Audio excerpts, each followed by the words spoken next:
In this guide, I'll show you how to factory reset your Windows 11 PC or laptop. So from the desktop, we're going to go down to the search bar, and you want to type in Settings and go to System Settings.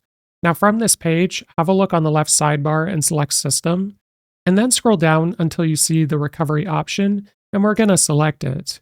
Now under Recovery Options is where you'll see the option to reset this PC. So we're going to select Reset PC. And then you'll have the option to remove everything from your PC or laptop. This includes your personal files, or you can keep your personal files but remove everything else. So I'm going to select this top option. Feel free to select the other one if you'd like. And then you'll have the option to reinstall Windows via the cloud, or you can do a local reinstall. So I'm going to select local reinstall, and then we're going to go to next.